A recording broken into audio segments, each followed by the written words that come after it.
If you're a woman over 40 and you're wondering why you're never in the mood anymore, you might assume it's hormones or aging or that something in your relationship has gone flat. But for many women, the real reason is much simpler. You've spent years being the responsible one, managing everything, thinking about everyone else, and the habits that made you good at life are the same habits that shut down desire. So, in this episode, we're unpacking why so many women feel numb or disconnected from turn on and what actually brings desire back.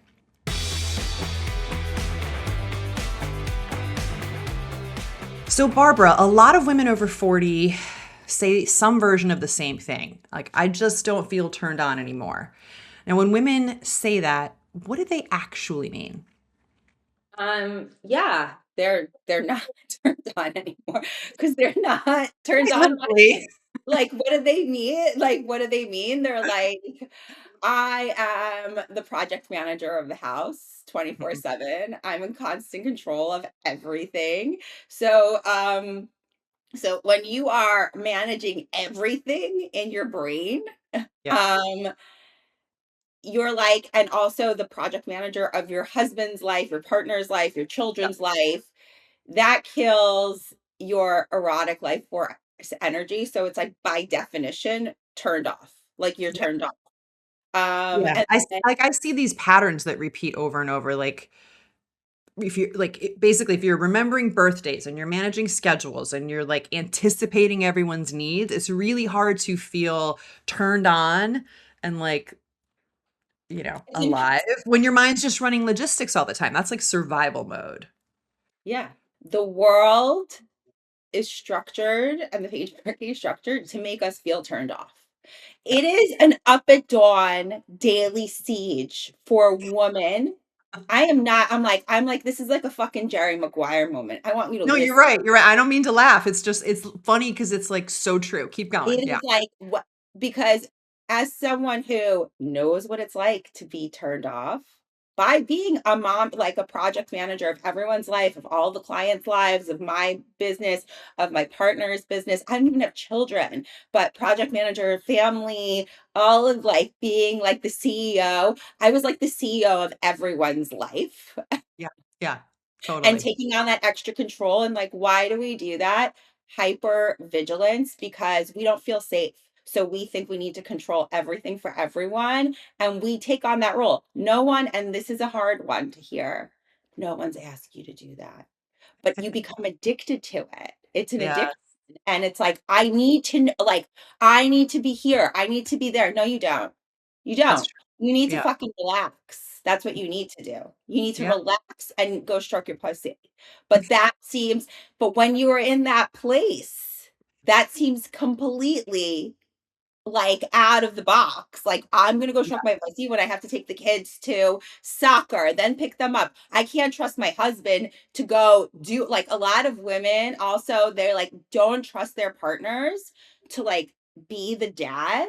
So Yeah. like they take away like that, like they take on more invisible work than necessary, and I know I see this with clients. Guilty. Yeah, oh, Guilty. wait, you're raising your hand? Tell me, I Yeah, love. I mean, even now, even though I'm divorced and our kids are, in their 20s, like just this week I found myself thinking, I wonder if my ex realizes that our youngest is coming home from spring break for next week and like should I text him and check? Like should I remind him? Like I'm still keeping the fucking family calendar even though we have separate lives, separate households because it's so built into me, you know? This is so good. I mean, like, bravo, brava, brava that you actually are willing to take a look at that and have the awareness to be like, "Wait, I'm still doing this. I'm Mhm. not even married to him anymore, and I'm still doing this." And the thing is that that's the kind of behavior that kills sex. Like, do you wanna have sex with him after, like, doing like, you're basically and this is the archetype of becoming it's not just the CEO of everyone's life, like, you are becoming his mommy. Yes. Like, do you 100%. want like, this is the archetype I work with women all the time. This is like I'm like, it's a very common archetype. You have become his mommy. He is Mhm. now your son. who wants to have sex with their son? Like, it's like, Totally. And also like just in general, even taking that particular dynamic out of it, the truth is that responsibility is terrible foreplay. Like nobody gets turned on by having more tasks, more responsibility, right? Because ultimately desire requires surrender.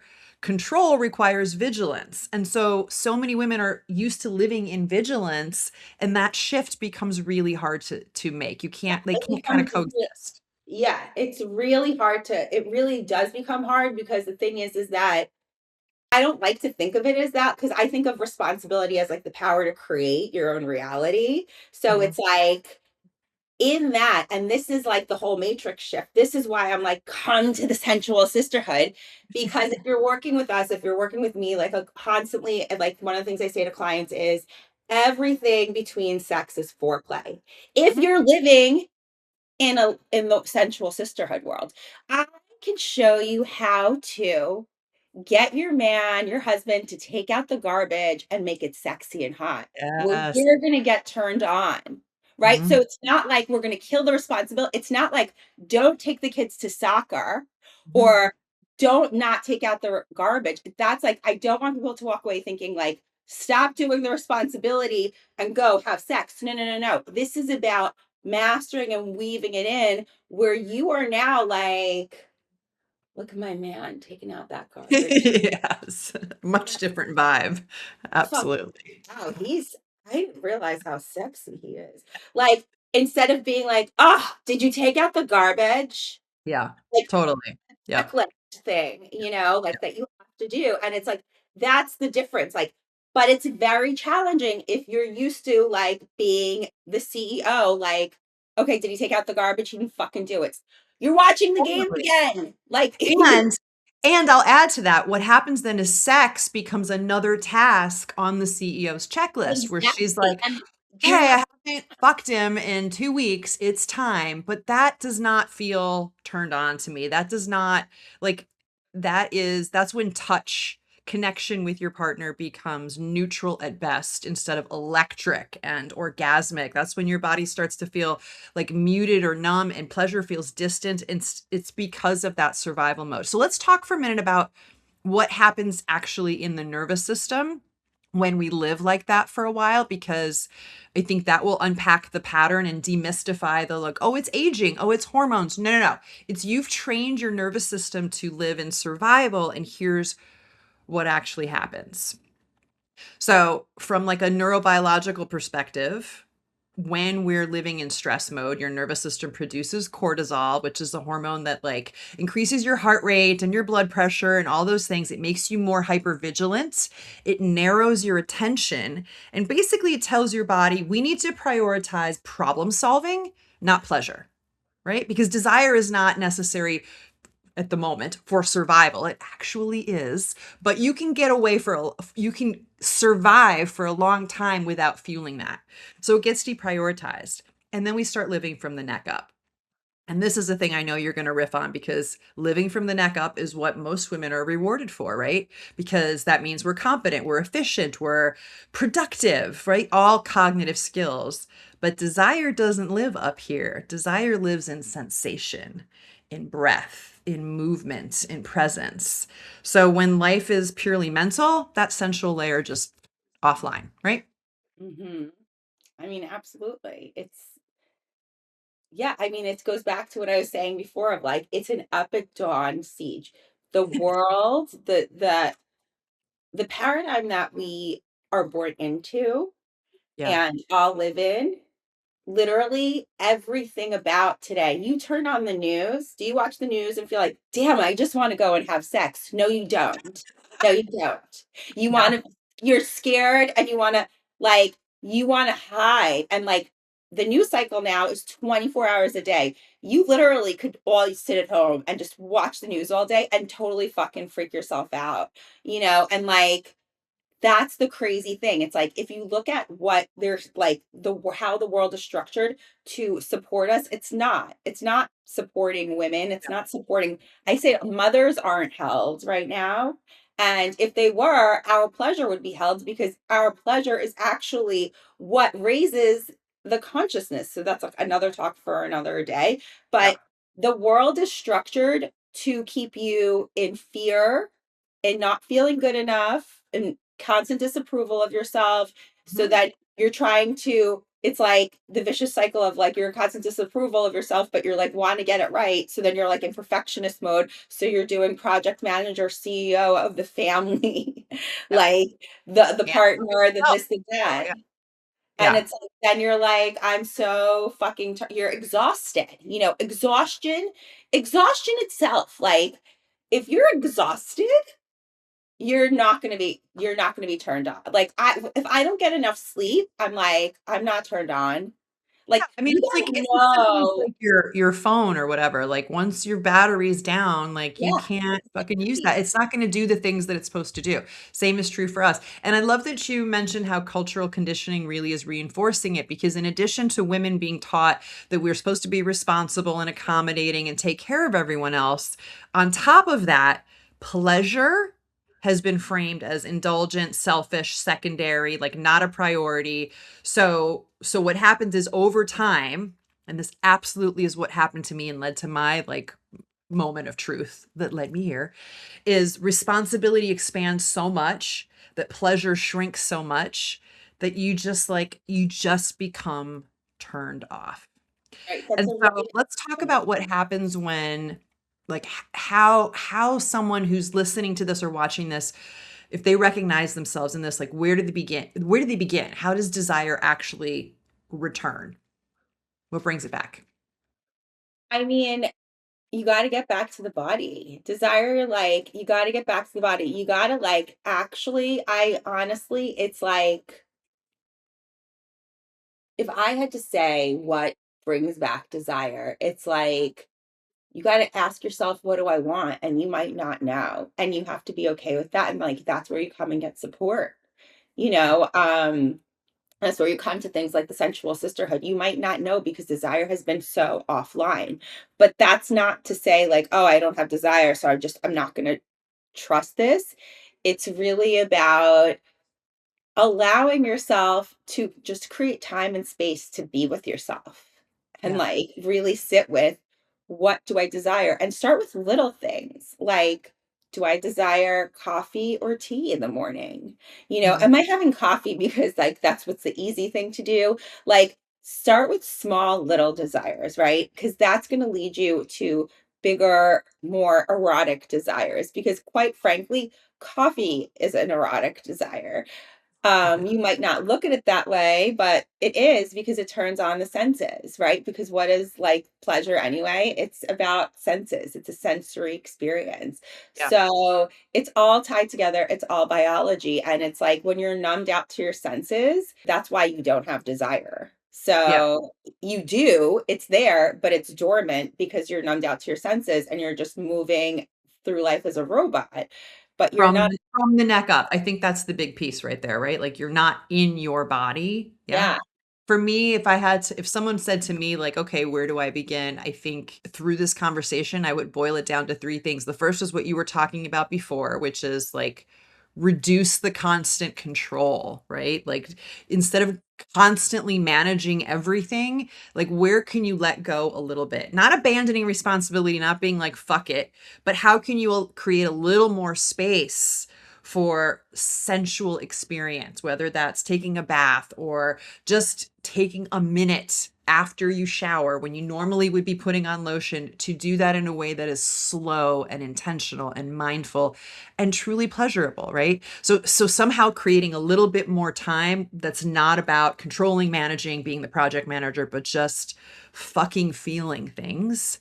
That would be one. Well, Two, I would say, just to rewind on that, before, if you are listening to this and this is resonating with you, like I am controlling a lot, but that's really hard when you first start to understand that about yourself, to be like, fuck, that like you can't, like, it's like really admitting, like, I don't even say control freak. I don't like that. I'm a control enthusiast. I'm a control enthusiast. I love that. And like be having grace with yourself and being like really admitting, step one, hi, I'm Barbara. I'm a control enthusiast. Where are there small places in my day that I could release control so I could go instead and take a bath. And like, at Mm, first it's like it seems completely outrageous to yeah. create more like I don't have time is one of the badges of honor, as Brene Brown says, when Yeah. you're like super busy, like it's like that's like the thing. So it's Yeah. like, how can I really come to terms with the fact that I've gotten to an algorithm in myself that I need to control everything. Yeah. That's like step one. Then we can go to what you were saying is then you like, Read okay, your thought. Yeah. where can I let go of the smallest, easiest thing to get some time back for me? Yep. Yeah. And so then 2 and 3 would be 2 would be, more time in the body, right? And again, you can start simple here, just like noticing your breath, noticing sensation on the skin, slowing down your actual physical movements and paying attention to how things feel. Because desire really wakes up through sensation, not through mental activity. And then the third is to me about reclaiming permission, right? Because I think a lot of women, it's so ingrained in us to unconsciously believe that I'll feel sexy and turned on when dot dot dot, right? When I lose weight, when I fix my relationship, when my husband starts paying more attention to me, when life gets less stressful, when we have more money, blah blah blah, right? It's this like conditional thing, but you can reclaim permission now. Like pleasure isn't waiting for perfect conditions. It doesn't require perfect conditions. You can experience pleasure in really uncomfortable conditions when you're masterful at getting into the body. So it starts to return when you give yourself permission to that. So I think that to me is like the third piece of it. Would you agree or would you put something else there? I mean, permission is that's part of the thing of like even say like you have to be able to give yourself permission to do it a different way. Yeah. Absolutely. Because then you're still operate like I'm gonna allow myself to do this and just be in wonderment and see what happens. Like I want it so bad. And like, yeah, yeah, it's so important. If you have a desire, if you have an inkling of like, I want to feel again.